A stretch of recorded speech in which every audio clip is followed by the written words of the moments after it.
नमस्ते छात्रों। आज हम इस वीडियो के माध्यम से उपसर्ग और प्रत्यय के बारे में जानकारी लेंगे। सबसे पहले मैं आपको यह बताना बहुत आवश्यक मानता हूँ कि 5वीं से लेकर 10वीं तक के सभी हिंदी का अध्ययन करने वाले छात्र, उनके लिए उपसर्ग और प्रत्यय के बारे में जानकारी होना अनिवार्य है। उनके लिए उपसर्ग किसे कहते हैं और प्रत्यय किसे कहते, यह समझ में आना बहुत आवश्यक है।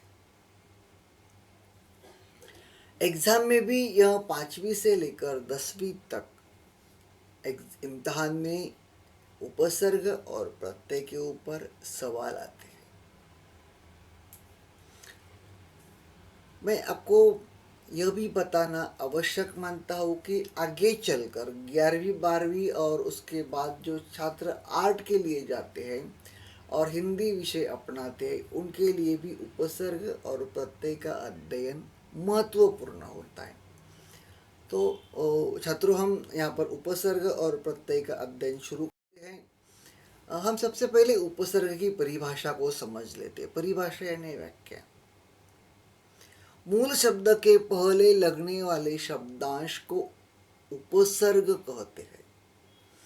मूल शब्द के पहले लगने वाले शब्दांश को उपसर्ग कहते हैं। मूल शब्द है, उसके पहले कोई ऐसा शब्द उसमें जुड़ जाता है तो वो जुड़ने वाले शब्द को हम उपसर्ग कहते हैं।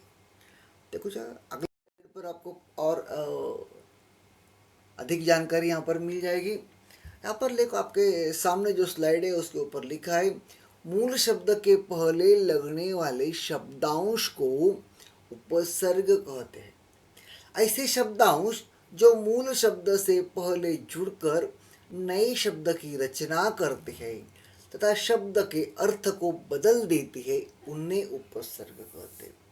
लेकिन छात्रों, जो शब्द है, जो मूल शब्द है, उसमें अगर उपसर्ग जुड़ जाता है तो उस शब्द का अर्थ बदल जाता है।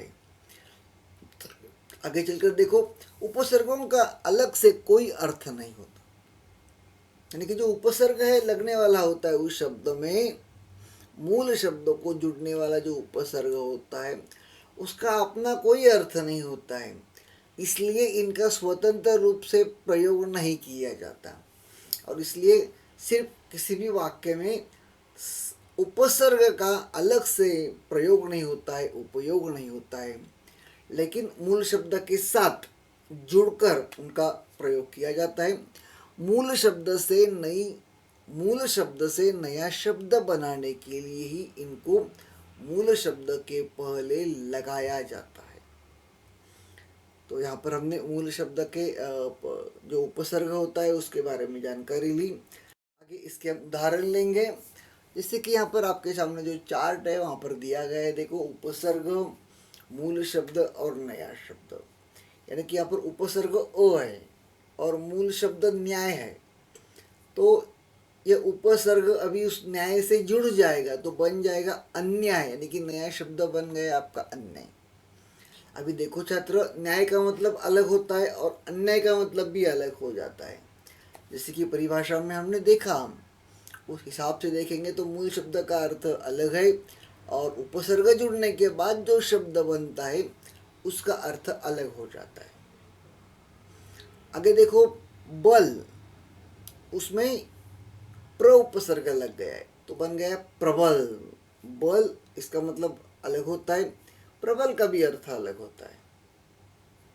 अभी देखो, अगला शब्द है आ अधिक मरण, यानी कि यहाँ पर मूल शब्द है मरण, इसमें आ शब्द उपसर्ग के तौर पर जुड़ चुका है तो बन गया आमरण।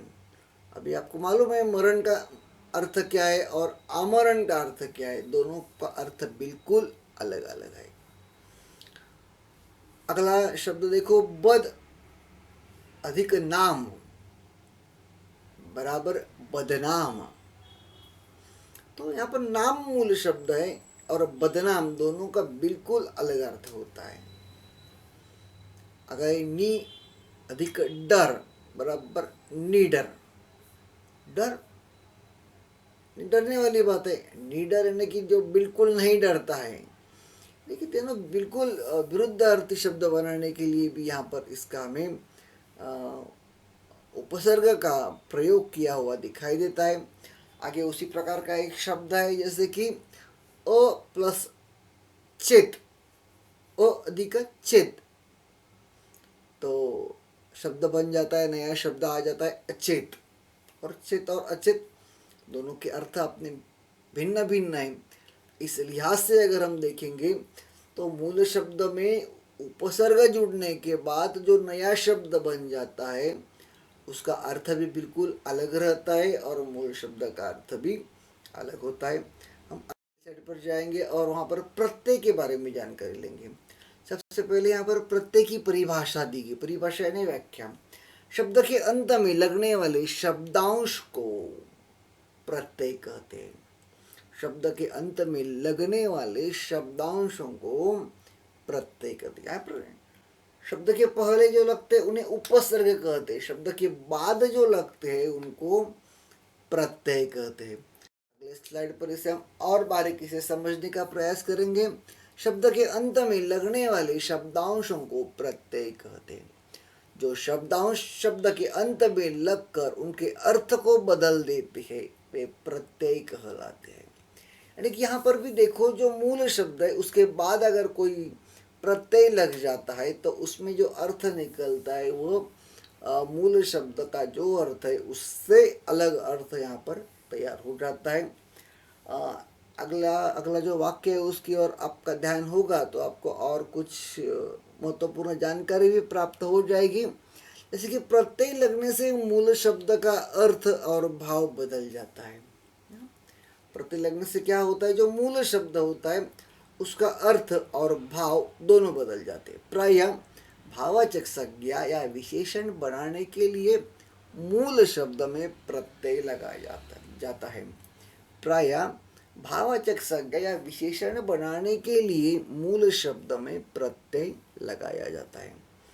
तो भाववाचक संज्ञा और विशेषण जब बनाते हैं तो उन शब्दों में प्रत्यय लगाया जाता है। यहाँ पर हम साइड पर जाएंगे, यहाँ पर उदाहरण आपको मिलेंगे। जैसे कि देखो मानव मूल शब्द है, उसमें लग गया प्रत्यय ता, तो नया शब्द बन गया है मानवता। यानी कि मूल शब्द अधिक प्रत्यय और बन जाता है नया शब्द। तो देखो यहाँ पर मूल शब्द मानव है और नया शब्द बन गया मानवता। अगला शब्द है चतुर, उसमें आई प्रत्यय लग गया है तो बन गया चतुराई। यानी कि चतुर और चतुराई दोनों का अर्थ भी कुछ हद तक अलग हमें दिखाई देता है। कड़वा और अधिक आहट, कड़वाहट, तो कड़वा और कड़वाहट। भारत अधिक ईय, भारतीय। दोनों से अर्थ जो निकलता है बाहर, मूल शब्द और नया शब्द, उन दोनों से जो अर्थ हमें मिलता है, अभिप्रेत होता है, वह बिल्कुल अलग अलग हमें स्पष्ट रूप से दिखाई देते। दया अधिक आलू, आलू यहाँ पर प्रत्यय यानी कि ता, आई, आहट, ई, आलू और ईला, ऐसे प्रत्यय यहाँ पर लगे हुए। अगला और अंतिम शब्द है चमक अधिक इला, चमकीला।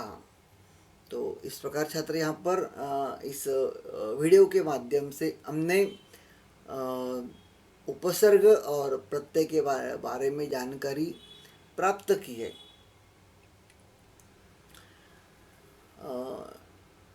यह जानकारी आपको समझ में आ गई होगी।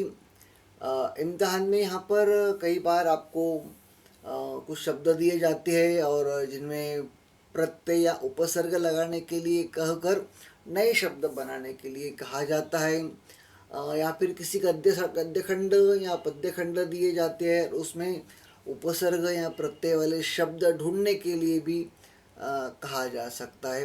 तो इस प्रकार के सवाल इम्तिहान में आते हैं, इस बात को आप बारीकी से याद रखिए। आप सभी लोगों ने मेरा यह वीडियो सुनने का प्रयास किया और इससे आपको उपसर्ग और प्रत्यय समझने में आसानी हुई होगी। मैं आप सभी का तहे दिल से शुक्रिया अदा करता हूँ। धन्यवाद।